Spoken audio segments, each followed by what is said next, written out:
Anong katunayan? Anong isa sa mga tunay na kaalaman tungkol sa Diyos na itinuro ng mga tunay na sinugo ng Diyos? Pakinggan ninyo, balikan natin yung Malakias 2:7 at babasahin na rin natin ng talatan 10. Dinggin po ninyo.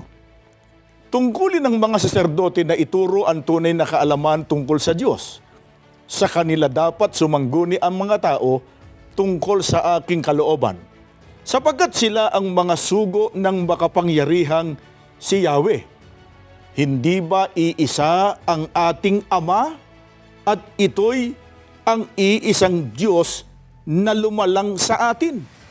Mga kaibigan, ang iisang Ama, ang iisang tunay na Diyos, ang itinuro ng mga propeta na sinugo ng Panginoon Diyos noon. Malalaman yan, mauunawaan niyang katotohanan yan sa mga tunay na sinugo ng Diyos. Kaya nga po, mga mahal naming mga televiewers, mga kaibigan, sinasamantala po namin ang pagkakatong ito. Kailangan pong mag-ukol tayo ng isang malalim na pagsusuri sa mga aral na itinataguyod sa inyong relihiyon. Tanggapin natin o hindi, may malaking panganib na naghihintay pagka ang tao'y namalagi sa hidwang pananampalataya, sapagkat pagka nagkaganon, hindi po tayo maliligtas. Kaya mga kaibigan, itanong po natin sa Biblia. Itanong natin sa pinakadakilang sugo ng Panginoon Diyos sa lahat ng panahon. Ilan ang tunay na Diyos na dapat kilalanin ng tao at gaano kahalagang ang tao'y makarating sa wastong pagkakilalang ito? Pakinggan ninyo, nakasulat dito po sa Juan 17:1 at 3. Ganito ang itinuturo ng ating Panginoong Hesukristo. Dingin po ninyo. Ang mga bagay na ito ay sinalita ni Jesus at sa pagtingala ng kanyang mga mata sa langit ay sinabi niya, Ama, dumating na ang oras, luwalhatiin mo ang iyong anak upang ikaw ay luwalhatiin ng anak. At ito ang buhay na walang hanggan, na ikaw ay makilala nila na iisang Diyos na tunay at siyang iyong sinugo sa makatwid bagay si Hesukristo. Mga kaibigan, napakalino po ng pagtuturo ng ating Panginoon Hesukristo sa mga talatang binasa natin.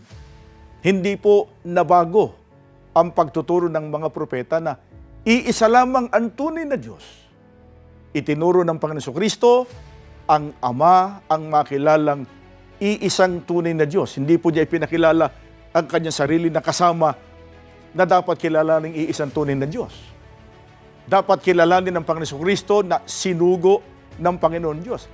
Pero pagka ang pag-uusapan ay makilalang iisang tunay na Diyos, walang iba kundi ang Ama. Gaano kahalaga na ang tao ay makarating sa wastong pagkakilalang ang Ama ang iisang tunay na Diyos?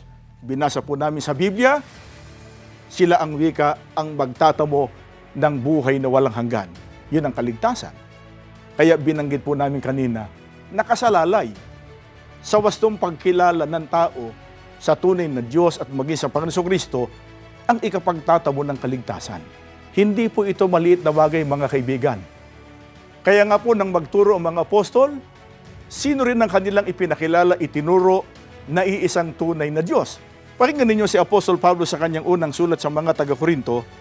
Dito po sa 8:6, ganito ang kanyang pagtuturo. Iisa lamang talaga ang Diyos, ang Ama na lumalang ng lahat. Mga kaibigan, sa lahat po ng panahon, iisang katotohanan ang itinuturo ng mga tunay na sinugo ng Panginoong Diyos. Ang aral, ang Ama, ang iisang tunay na Diyos. Kaya nga po, mga kaibigan, ito ang tinanggap naming pagtuturo kay kapatid na Felix Y. Manalo.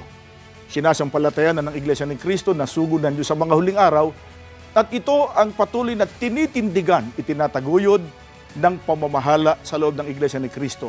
Saan man panig makarating ang Iglesia ni Cristo, ang amin pong itinataguyod na paniniwala, may iisa lamang tunay na Diyos, ang Ama, at wala na pong iba.